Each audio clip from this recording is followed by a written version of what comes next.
You may hear some cuts in the background. We are not responsible for that. It's Eddie's Kazarian, about 3 miles away in downtown New York doing that.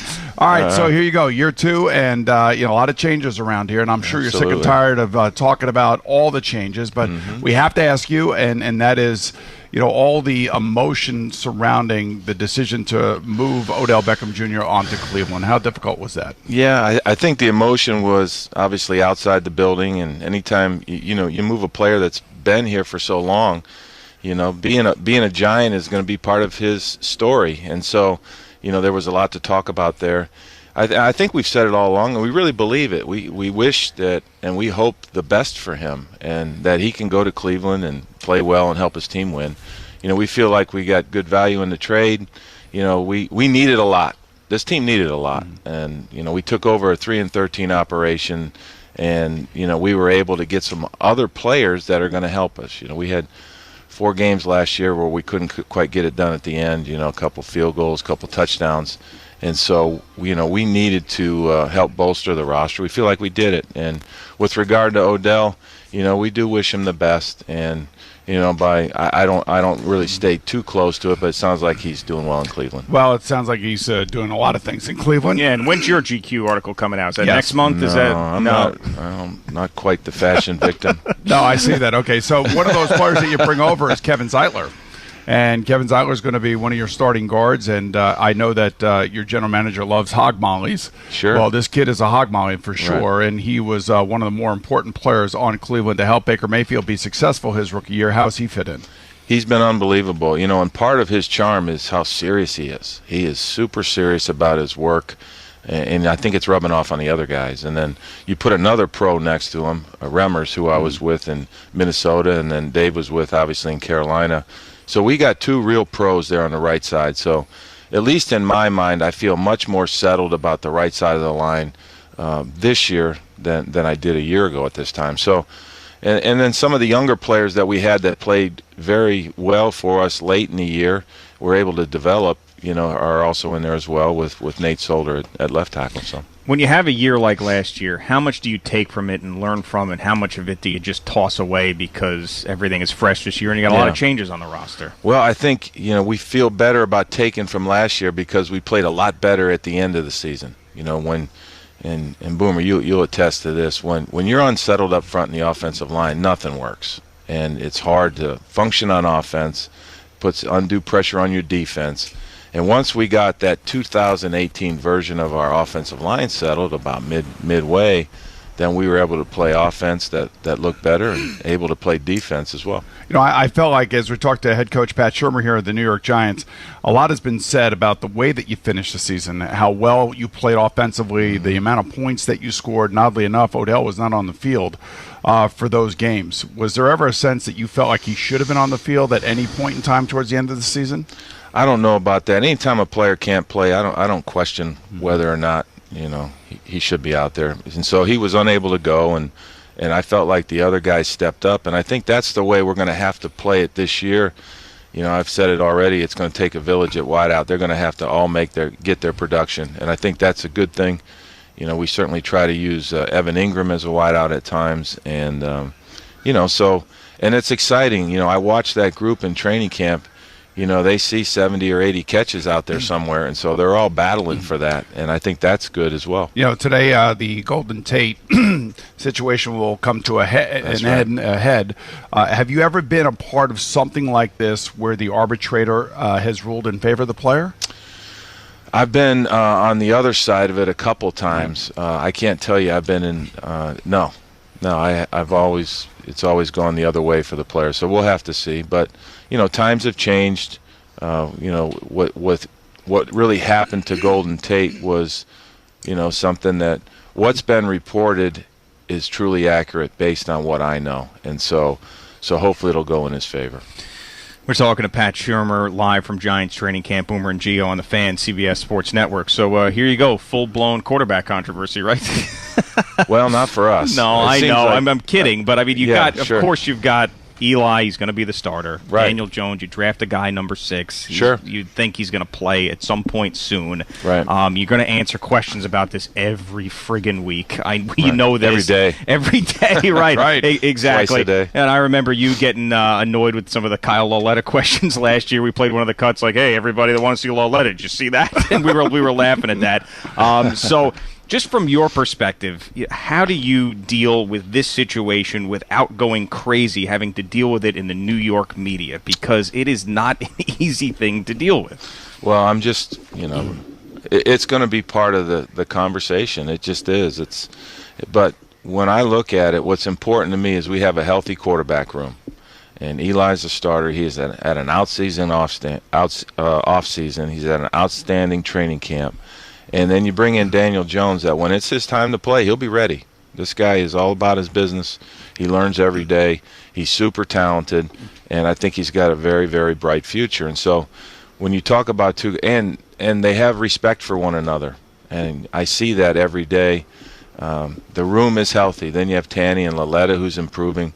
So we have a room there where they understand there's going to be a starter, and until you are the starter, you're going to help the starter be as good as they can be, and I think that's the approach they're taking. In all your years as a coach in the NFL, have you ever been around a situation like this where you have this long-term iconic face of a franchise that won 2 Super Bowls, and then all of a sudden a high pick comes in, and you have to deal with the surrounding, chaos Right. from us in the media, Sure. but you also have to deal with the personalities here of the players as well. Have you ever Right. been around anything like that? No, this is a little unique for me, but again, because that quarterback room, they're all adults in that room, and they understand that we're going to play the very best player. That's going to, the guy that's going to give us a chance to win the game, and everybody understands that. And quarterbacks understand it. Oh, we hate it. We hate it. I know you hate it, but you understand it. Yes. And going all the way back to junior high, I'm sure Eli learned that the best player is going to play. Now, he's been the best player, and so that's just part of it. And it's not anything different I tell my kid who's, the 3rd quarterback in Kansas City right now. You just do everything you can with the reps you get, and then whoever the starter is, you do everything in your power to help him have success. How has Daniel Jones dealt with some of the stuff surrounding the draft choice? Of course, there was a lot of negative criticism right when it happened, and Sure. then he's at Yankee Stadium, and he's hearing some boos, which is ridiculous, by the way. That was very, very stupid. He's not the only guy that's been booed. Right, of course. Yes. But, do you feel like you need to, for a younger player like that, go to him and have these conversations and try to get his mental state where you want it to be, or do you kind of leave him alone and let him work through it with Eli being his mentor? What's your role in all of that? No, we're right in the middle of all of it, and that's part of why he was picked to be, eventually the quarterback of the New York Football Giants, is because his mindset is such where he can handle that, compartmentalize it, keep it away from his day-to-day stuff and play. And I think that's part of what makes him who he is. And he knows how to get here without making shortcuts or anything like that. Everything should be fine and should be on time pretty much.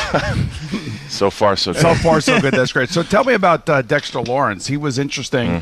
And again, it goes back to the hog molly theory of one Dave Gettleman. This kid is a huge kid, kind of a baby-faced kid out of Clemson. Tell me what you've seen of him thus far.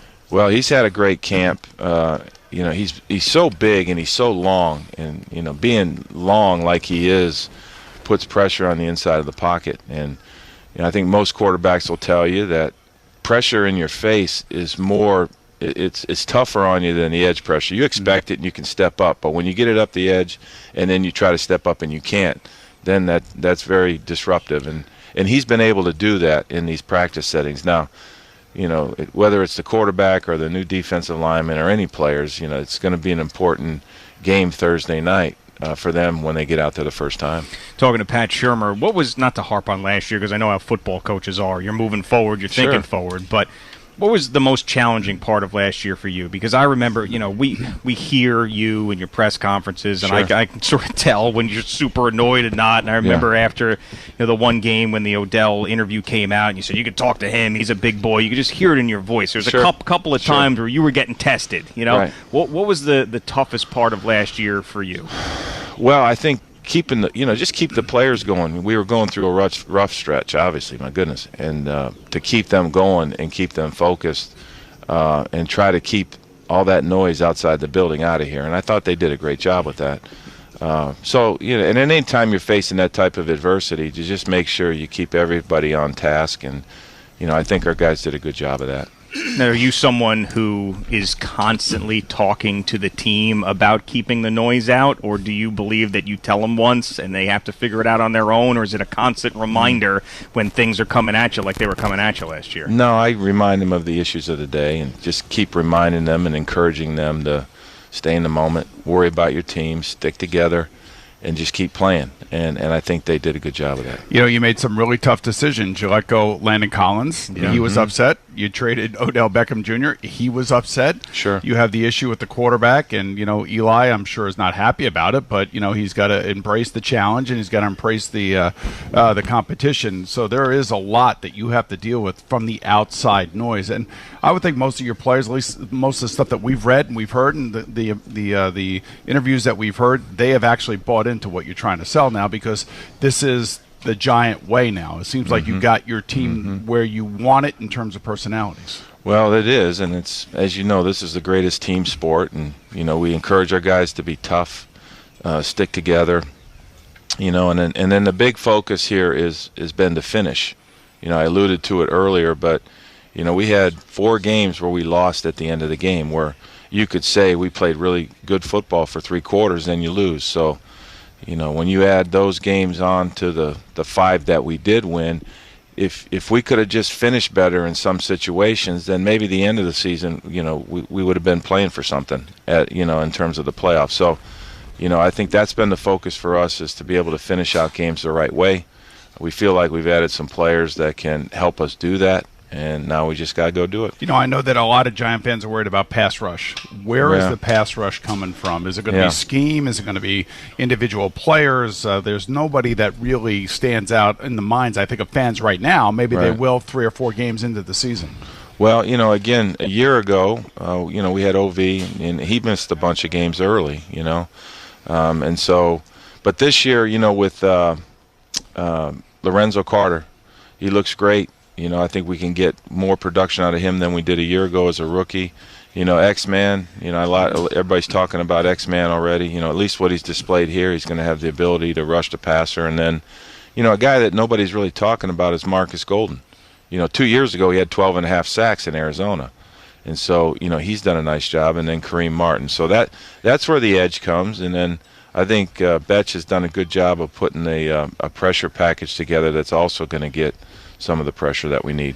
But when it comes down to it, at some point in the game, there's a 2-minute drive and you got 4 men rushing against 5, and somebody's got to make a play. And we realize that, but we feel like we've added some guys that can do it. What about this challenging of the pass interference? New rule, something you got to make sure you got all your ducks in a row week 1. Is it something that you're looking forward to, or maybe you got a little bit of anxiety about how it's going to go? Well, it is what it is. It's a new rule, and so we all, as coaches, have embraced it. We've spoken as coaches to a lot about it. We have an internal way of trying to get it right, but it's going to be interesting. I think everybody talks about that. How it's going to extend the game. I don't think so, because you only get you can only challenge 2 of them. I don't think that'll be the case. I think what we're finding from the league is whatever's called, it's kind of like if it was a fumble, or it was let's say it's a pass interference, right? We're finding that they're going to be more likely to leave them than change them, and that's sort of the way that really most things have been officiated, even with regard to replay. They just don't want what happened at the end of the Saint game and the Ram game last year in the NFC Championship game. That was obvious to everybody, and it was a play that should have been overturned. Right. Do you strategically? Well, that's my concern. Right. Is that one play, and it was an egregious miss. Let's agree. is changing sort of the landscape of things. So that's where the uncertainty comes for I think everybody involved in this process. And then there's another layer of decision making that you have to deal with as a head coach. Sure. And you have to answer those questions after the game. I'm never in favor of these things because I think you guys got enough to deal with as it is, as we've already listed here this morning. But strategically, do you hold on to those things? I mean, like I don't necessarily know that I'm throwing the flag like in the first quarter on a potential overturn of a pass interference. When I'm thinking later on in the game, this is where it may be more important.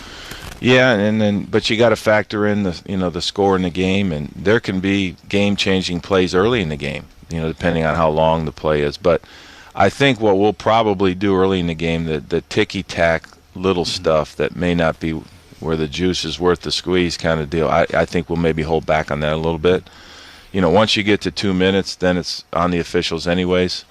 So kind of bordering, it seems to me, like bordering on the last few minutes before the 2-minute warning, if there's something in there. Right. That's maybe where you throw it. I'm going to make you smile now, okay? Because there's a lot of heavy lifting and a lot of discussions about a lot of different players.